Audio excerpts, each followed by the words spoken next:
नमस्कार, हमारे खास कार्यक्रम में आप सभी का स्वागत है। मैं हूं आपके साथ गौरी शंकर। उत्तराखंड में हर हाल में विकास चाहिए बीजेपी सरकार धामी सरकार को। धामी सरकार पूरी तरह से सख्त रवैया अपनाते हुए प्रशासन को टाइट करने की हर दिन कोशिश कर रही है और इसीलिए पुष्कर सिंह धामी भी साफ तौर पर उन्होंने बड़ा संकेत दिया है कि हम काम और विकास के साथ किसी तरह का कोई समझौता नहीं चाहते हैं। उत्तराखंड में इस वक्त डबल इंजन की सरकार है। पीएम नरेंद्र मोदी की तरफ से बाकायदा भरपूर सहयोग के वादे किए गए हैं और इसी आधार पर उन्हीं के मार्गदर्शन में, पीएम नरेंद्र मोदी के मार्गदर्शन में सीएम पुष्कर सिंह धामी देवभूमि के विकास को और भी तीव्र करना चाहते हैं। यानी कि 5 साल के बाद उत्तराखंड देवभूमि की तस्वीर और तकदीर पूरी तरह से बदलने वाली। इसी पर हम चर्चा करेंगे, बड़ी बहस करेंगे, लेकिन पहले एक रिपोर्ट हम आप तक पहुंचाते हैं।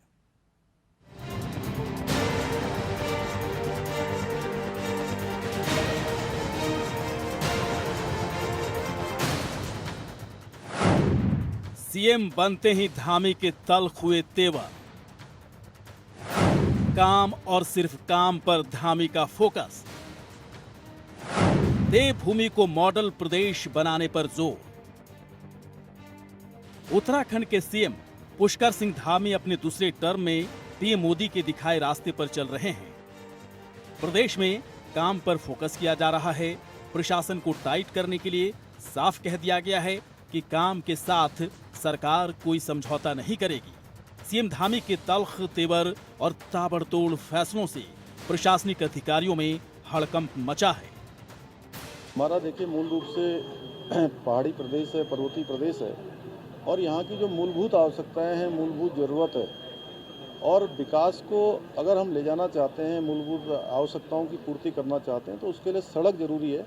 इसलिए हमने कहा कि मैं भी चैन से नहीं बैठूंगा और हमारे अधिकारीगण भी जब तक सड़क अंतिम व्यक्ति तक नहीं पहुंच जाएगी, अंतिम छोर तक नहीं पहुंच जाएगी, तब तक चैन से नहीं बैठेंगे। सीएम धामी के काम करने के अंदाज पर बीजेपी और कांग्रेस एक दूसरे पर कटाक्ष करते हुए नजर आ रहे हैं। कांग्रेस का कहना है कि बीजेपी की करनी और कथनी में फर्क है, वहीं बीजेपी धामी सरकार को परफेक्ट सरकार बता रही है। भारतीय जनता पार्टी जो जीरो टॉलरेंस अगेंस्ट करप्शन की बात करती रही, वो आज भ्रष्टाचार में ऊपर से नीचे तक लिप्त है। भारतीय जनता पार्टी की कथनी और करनी में बहुत बड़ा फर्क है। आप कहते तो हैं कि भ्रष्टाचार जो है के खिलाफ आप जीरो टॉलरेंस का जो रवैया है वो अपनाएंगे, लेकिन आपके जो कृत्य हैं वो ऐसे नजर नहीं आते। माननीय मुख्यमंत्री श्री पुष्कर सिंह धामी जी द्वारा अधिकारियों से ये कहा जाना कि ना मैं सोऊंगा और ना सोने दूंगा, अपने आप में एक बहुत महत्वपूर्ण संदेश लिए हुए है कि अधिकारियों को काम करना होगा और तेज़ी से काम करना होगा और वे चाहते हैं कि शीघ्रता से कार्य हों, परिणामजनक कार्य हों और उनमें पारदर्शिता हो। तो ऐसे में उनका ये बयान निश्चित तौर पर नौकरशाही को बहुत साफ संदेश देने वाला है और ये भी अपने आप में प्रदेश के लिए बहुत हितकारी है। धामी सरकार अपने काम पर फोकस है। प्रदेश में डबल इंजन की सरकार चल रही है। देवभूमि के विकास में पीएम मोदी की तरफ से खुलकर सहयोग मिल रहा है। ऐसे हालात में बस धामी सरकार को काम करने की जरूरत है। सीएम धामी का काम अभी नहीं तो फिर कभी नहीं दिख सकता, इसीलिए प्रशासन को सख्त किया जा रहा है। देहरादून से अभय कैंतुरा की रिपोर्ट। तो ना सोऊंगा ना सोने दूंगा, सीधे तौर पर प्रशासन को एक बड़ा संकेत दे दिया गया है कि काम जमीन पर दिखाना होगा। यानी कि परफेक्ट सरकार बनने के लिए धामी सरकार पूरी तरह से तैयार है। पीएम नरेंद्र मोदी के मार्गदर्शन में देवभूमि का विकास और विकास की तीव्रता, उसकी रफ्तार को बहुत ही तेज करने का बड़ा संकल्प बीजेपी की सरकार ने पूरी तरह से लिया है। कई मेहमान इस वक्त हमारे साथ जुड़ चुके हैं। रविंद्र जुगरान है, प्रदेश प्रवक्ता बीजेपी के। रविंद्र जुगरान जी, आपका स्वागत है। दीपक पांडे जी, प्रदेश प्रवक्ता आम आदमी पार्टी के, स्वागत है आपका। लखपत बुटोला जी इस वक्त हैं प्रदेश प्रवक्ता कांग्रेस पार्टी के। लखपत बुटोला जी, आपका स्वागत है।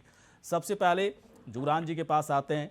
आप रविंद्र जुगरान जी, एक बात बताएं, ये कह देना कि ना सोऊंगा ना सोने दूंगा, सब कुछ तो कह दिया गया एक तरह से कि सरकार की मंशा क्या है, सरकार की इच्छा शक्ति क्या है, सरकार किस तरह की इच्छा शक्ति के साथ प्रदेश में एक बड़ा विकास देखना चाहती है। नौकरशाहों को, प्रशासन को पूरी तरह से इसके लिए तैयार रहना पड़ेगा।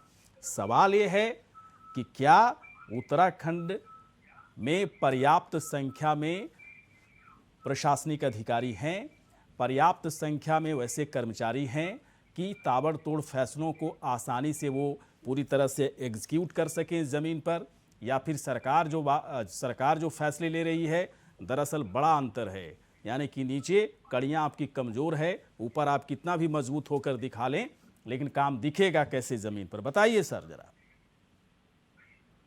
गौरी शंकर जी, ये जो पुष्कर सिंह धामी जी ने कहा है, ये मूल मंत्र है सरकार का, पार्टी का, न सोऊंगा न सोने दूंगा। अर्थात गागर में सागर उन्होंने भर दिया है। अपने संकल्प, वचनबद्धता, अपना जो सोच है जिस पे सरकार को चलना है, वो उन्होंने व्यक्त कर दी है कि न सोऊंगा न सोने दूंगा। यानी हम 24/7 जनता की सेवा में है और देवभूमि उत्तराखंड की सेवा में है। तो ये लाइन है, ये पंच लाइन है और इसको ही हमने गांठ बांध लिया है। और सरकार के मुखिया ने यह संदेश ब्यूरोक्रेसी, एफएसआई, नौकरशाही, कार्मिक, कर्मचारी, शिक्षक सबके साथ साथ भारतीय जनता पार्टी के बूथ स्तर के कार्यकर्ता को भी कहा है कि चेतने का वक्त है।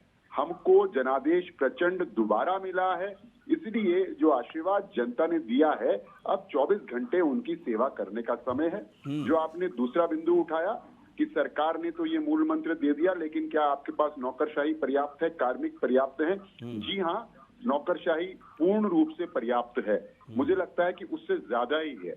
कर्मचारियों का जहां तक बात है, वो भी पूरा पर्याप्त है।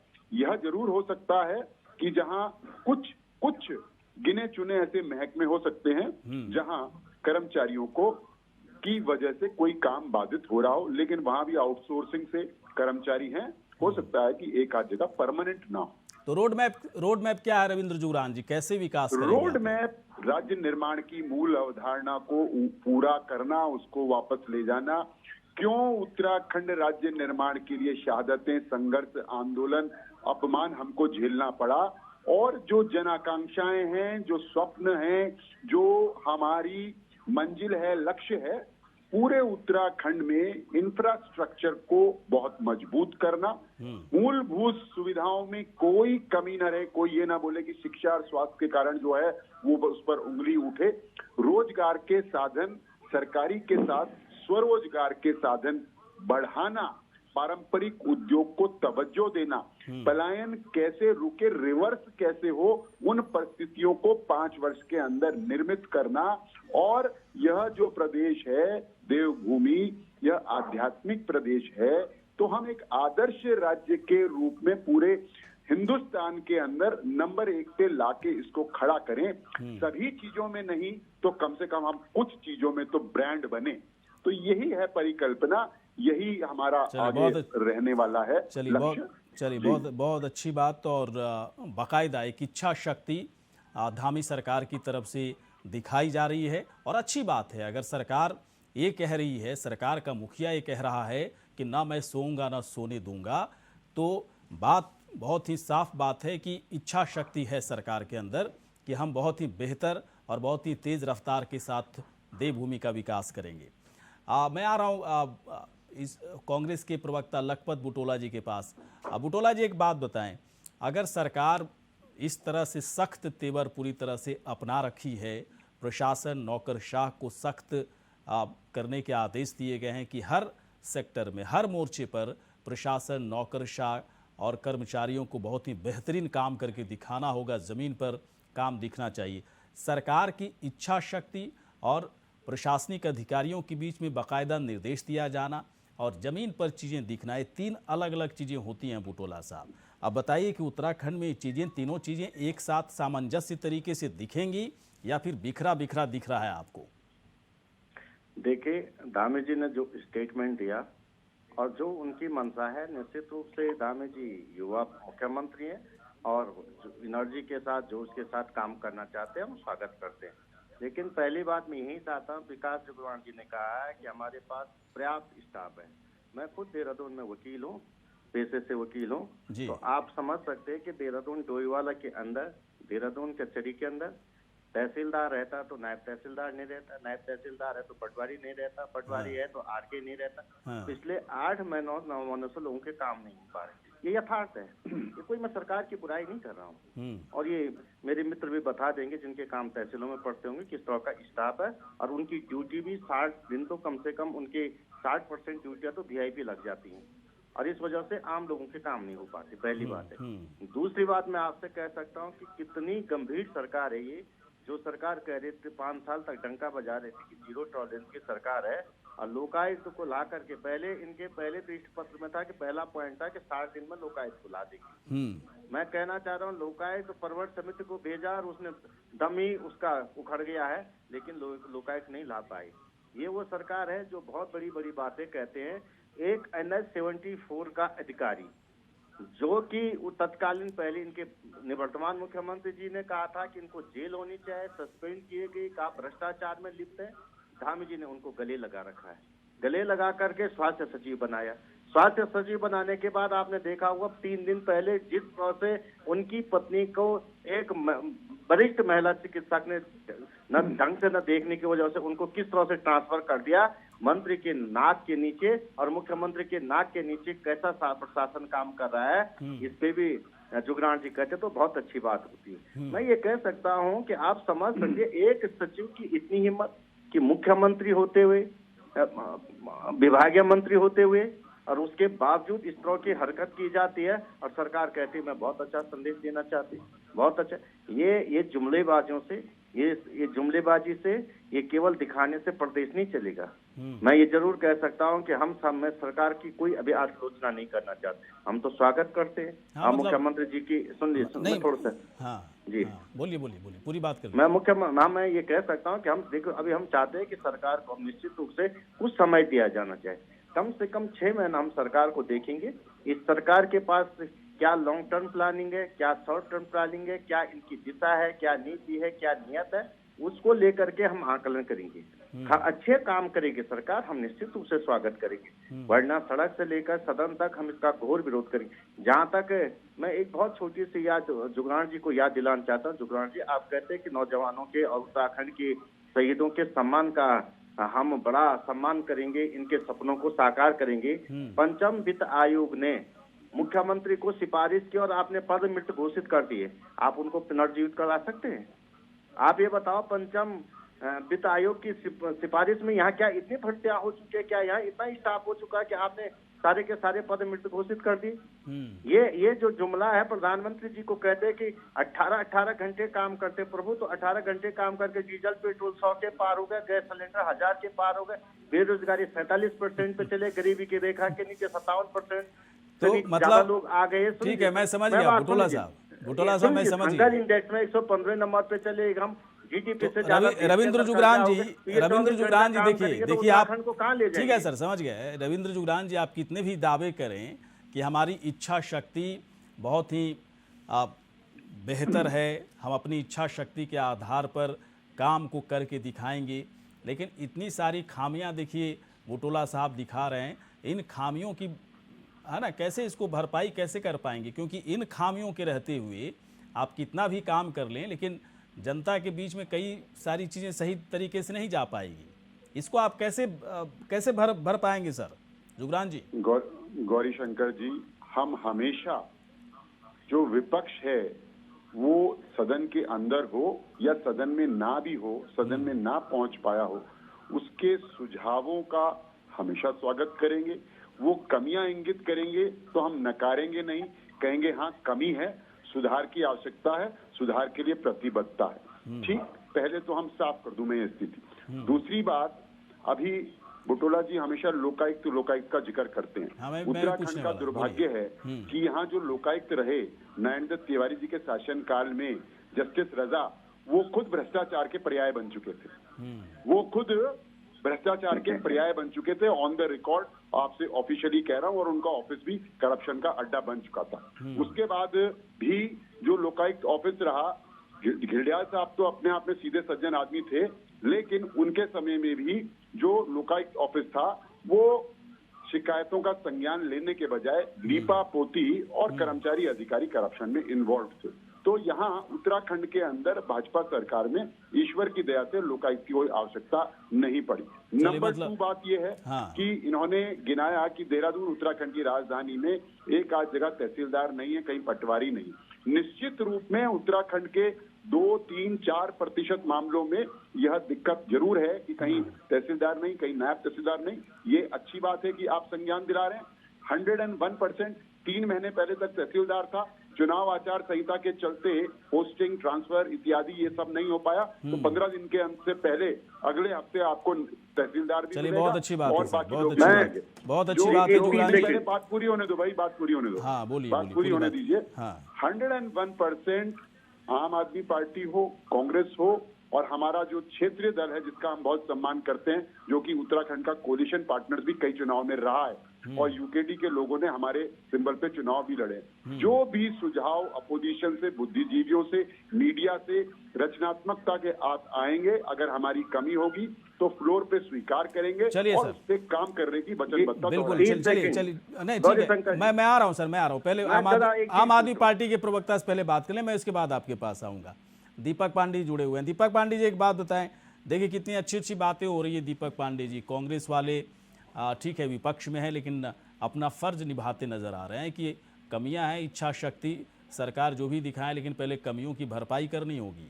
बाकायदा रविंद्र जुगरान जी भी कह रहे हैं कि इच्छा शक्ति के साथ साथ हम ज़मीन पर काम करके दिखाएंगे, और डबल इंजन की सरकार है, बाकायदा हर मसलों को छूते हुए दिखे। मैं जानना चाहता हूँ, आम आदमी पार्टी के लिए उत्तराखंड में कुछ बचा है करने के लिए? कुछ काम आप लोग करेंगे कि अलग से जनता के बीच में दिखे कि आम आदमी पार्टी भी जिंदा है उत्तराखंड में? बताइए। हाँ, पहले तो बड़े संजय आपको प्रणाम और आपके चैनल के सभी दर्शकों को। देखिए, सबकी अपनी अपनी विशिष्ट पहचान है। आम आदमी पार्टी की अपनी पहचान है। बीजेपी बहुमत के पूरे बहुत बड़े आंकड़े से जीती है हमारे उत्तराखंड में, और वो भी साबित योग है, क्योंकि कहीं ना कहीं जनता ने उनको प्रचंड बहुमत दिया। हम उसका सम्मान करते हैं, क्योंकि जनता के कहीं ना कहीं जनता ने उनको आदेश दिया है कि अब आप हमारे काम संभालिए। और इच्छा शक्ति बिल्कुल बहुत अच्छी बात है। हमारे मुख्यमंत्री पुष्कर सिंह धामी जी अपनी इच्छा शक्ति दिखा रहे हैं, लेकिन इच्छा शक्ति होनी भी बहुत अच्छी बात है, क्योंकि इच्छा शक्ति नहीं होगी तो हम लोग काम नहीं कर पाएंगे। लेकिन उसको धरातल पर उतारना वो सबसे बड़ी बात है। हम सब लोग उनके साथ मिलकर पूरा सहयोग करेंगे, क्योंकि हम लोग विपक्षी भूमिका में होंगे, चाहे कांग्रेस के हमारे प्रवक्ता मित्र हैं लखपत बुटोला साहब, हम लोग हमारी पूरी सब लोग लगे होंगे। लेकिन अगर कहीं ना कहीं जैसा लखपत बुटोला साहब ने बताया था कि अगर 6 महीने तक या साल भर तक हम लोग भी देखते हैं कि सरकार क्या काम कर रही है, क्योंकि अभी नई नई सरकार बनी है, लोगों की बहुत आशाएं हैं, लोगों को बहुत विश्वास है, वो काम अच्छा करेगी तो हम लोग भी उनके साथ लगे होंगे। लेकिन विपक्ष में होने के नाते कोई काम जनता के हित में नहीं होता, तो कहीं ना कहीं हम लोग जरूर आवाज उठाएंगे। हम लोग अपने बैनर से उठाएंगे, कहीं ना कहीं आम आदमी पार्टी है आपके पास आवाज। एक मिनट दीपक पांडे, आवाज उठाने के लोग हैं आपके पास? ये सब भाग खड़े हुए उत्तराखंड से चुनाव प्रचार के दरमियान तो दिखते थे। तो इसका मतलब हरीश रावत जी हार गए तो क्या सब लोग चले गए क्या? या बीजेपी में अगर उत्तराखंड में आपके अगर हमारे मुख्यमंत्री उत्तराखंड में कांग्रेस पार्टी तो काफी मजबूत है, और सालों से मजबूती कम से कम संगठन लेवल पर तो है। लेकिन आम आदमी पार्टी का संगठन है, काम कर रहा है उत्तराखंड में। तो संगठन दिन पर दिन बढ़ रहा है, कोई नहीं घट रहा है, सबका मनोबल बढ़ा हुआ है। पंजाब में इतना अच्छा काम हुआ है, दिल्ली में काम हुआ है। अगर एक चीज बताइए, क्या बसपा अगर आज बसपा या सपा अगर वहाँ पे नहीं है तो क्या वो लोग अपने संगठन तैयार? अच्छा, एक बात बताइए, एक बात मुझे समझ हार गई 5 राज्यों में। एक बात मुझे समझ में नहीं आई थी, जो मुझे समझना है आपसे। आप लोग खूब बड़े बड़े दावे कर रहे थे कि उत्तराखंड में हमने एक दिन में 1 लाख मेंबरशिप को बढ़ाया, फिर अगले दिन 4 लाख, फिर 10 लाख, 15 लाख, पता नहीं लाखों लाख में ही बात करते थे। वोट शेयर देख करके तो लगा कि मेंबरशिप फर्जी तरीके से बनाए जा रहे थे क्या? क्योंकि आप लोग संख्या लाखों में बताते थे और वोट शेयर तो कुछ हुआ ही नहीं, कुछ मिला ही नहीं, तो मेंबरशिप किसको दे रहे थे आप? एक जब जनता हमारे साथ जुड़ी तब इलेक्शन से 1.5 से 1 साल पहले का समय था वो। कितना मेंबर बनाए थे आप लोग? कितना मेंबर बनाए थे उत्तराखंड में? उत्तराखंड में कितना मेंबर बनाए थे भाई साहब? मैं भूल गया, कितना बनाए थे? किस चीज से? उत्तराखंड में कितने सदस्य आप लोगों ने जोड़े अपने पार्टी से? दिखाते थे ना, हर दिन दिखाते थे चुनाव प्रचार कि आज 1 लाख जोड़ लिया, कल फिर 2 लाख जोड़ लिया, फिर 3 लाख जोड़ लिया।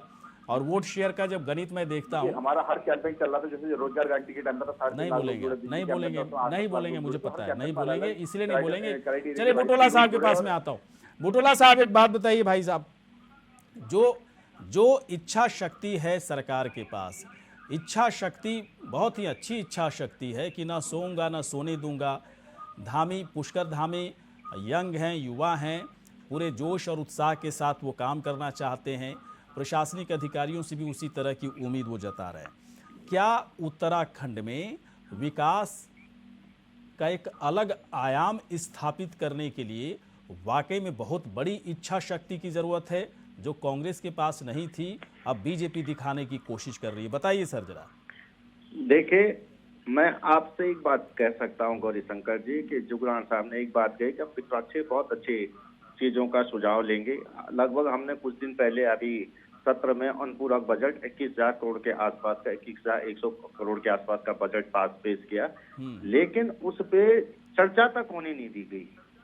आप प्रदेश का बजट लागू करें, उसमें आपने ये तक नहीं बताया कि प्लान नॉन प्लान के अंदर क्या खर्चा करेंगे, आप किस चीज पे आप इसको किस यूटिलाइज पे लेना चाहते हैं। यही मैंने शुरू में अपने वक्तव्य में कहा कि सरकार के लॉन्ग टर्म प्लानिंग क्या है। देखो, किसी भी सरकार के अपने कुछ 5-6 प्रदेश चलते हैं और सरकारें चलती, लेकिन कुछ सरकार के अपने महत्वपूर्ण मुद्दे होते हैं जो सरकार सोचती कि जिसको हम बना करके इस प्रदेश को एक स्थायी विकास दे पाए। अब वो सरकार का रोजगार पे हो सकता, पर्यटन पे हो सकता, तीर्थाटन पे हो सकता। एक मिनट में सर बात पूरी कीजिएगा बुटोला साहब अपनी, एक मिनट, फिर जुगरान जी के पास चलेंगे। हाँ, मैं उस चीज को कह रहा हूँ कि क्या सरकार की लॉन्ग टर्म प्लानिंग है और क्या इम्प्लीमेंट करना चाहती है सरकार, क्योंकि सरकार के पास अच्छा बहुमत है।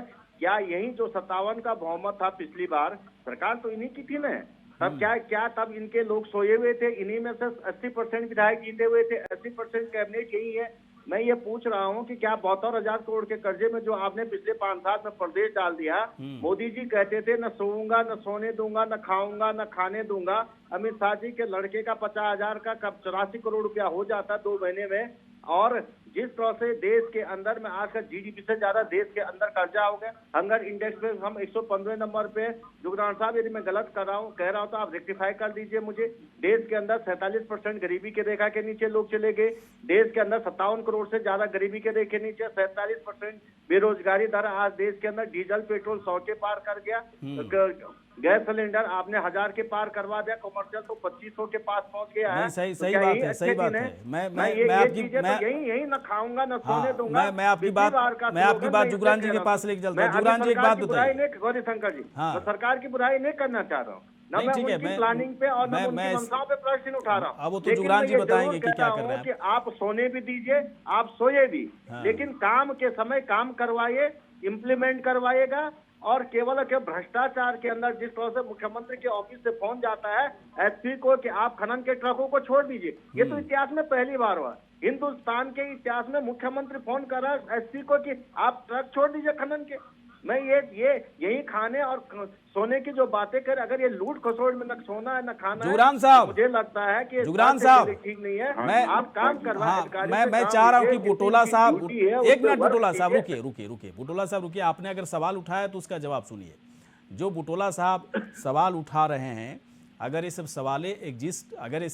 सवाल एग्जिस्ट करता है, अगर है ये सब चीजें उत्तराखंड में, तो फिर इच्छा शक्ति मैं ना सोऊंगा ना सोने दूंगा कुछ डायलॉग की तरह ही तो लगेगा।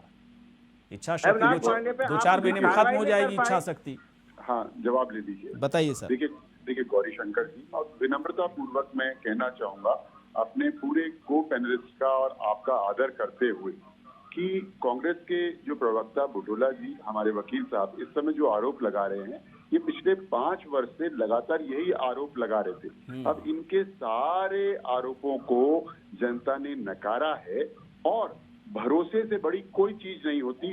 क्रेडिबिलिटी, साख, व्यक्ति की, संगठन की, पार्टी की जो साख होती है, जो भरोसा होता है, विश्वास होता है, जनता उसको देखकर फैसला करती है। जनता को भी मालूम है बेरोजगारी की क्या दर है, जनता भी जानती है कि महंगाई कहां पहुंच रही है, जनता को भी सारी परेशानियों का इल्म है, ज्ञान है, लेकिन उसके बाद भी जनता ने भरोसा जताया ना। तो भरोसा क्रेडिबिलिटी के आधार पर ही होता है, विश्वास उसी पे करते हैं पब्लिक जिसकी साख होती है। इन सब चीजों पर तो आप सैकड़ों क्या हजारों बार आपकी पूरी पार्टी बोलती रही है, लेकिन आपको मुंह की खानी पड़ी। आपको केवल जो है 19 पे संतोष करना पड़ा। हम पुनः आए, हमको भान है, ज्ञान है, संज्ञान है और हमको इस बात का एहसास है कि बहुत बड़ी जिम्मेवारी जनता ने हमको दी है, दोबारा रिपीट किया है, 47 का प्रचंड बहुमत दिया है। हम ऋणी हैं जनता के, उस आशीर्वाद को हम जो है उऋण होना चाहते हैं। इसलिए ये सभी जो बातें कह रहे हैं धरातल पे काम भी होगा, वचनबद्धता से होगा, केवल डायलॉग नहीं होगा, मंत्र नहीं होगा। यही चाहिए सर, यही चाहिए जुगरान जी। देंगे उत्तराखंड की जनता, समय खत्म हो गया सर, समय खत्म हो। उत्तराखंड की जनता यही चाहती है कि डायलॉगबाजी नहीं, डायलॉगबाजी ठीक है, डायलॉगबाजी भी अच्छी लगती है जब काम जमीन पर दिखता है, लेकिन इस बार ऐसा लग रहा है कि पुष्कर सिंह धामी पूरे उत्साह में हैं और सिर्फ डायलॉग नहीं दे रहे हैं बल्कि बहुत ही सख्त उनका तेवर दिख रहा है काम को लेकर के। और साथ ही साथ काम ही नहीं बल्कि कई मसलों पर जो उनकी तरफ से फैसले लिए जा रहे हैं। हालांकि बुटोला साहब कई सवाल उठा रहे हैं, उन सवालों पर भी लेकिन सरकार को संज्ञान लेते रहने की ज़रूरत है। आप तीनों यहाँ पर आए सर, बहुत बहुत शुक्रिया, धन्यवाद। धन्यवाद। इसी के साथ हमारे इस खास कार्यक्रम में इतना ही, नमस्कार।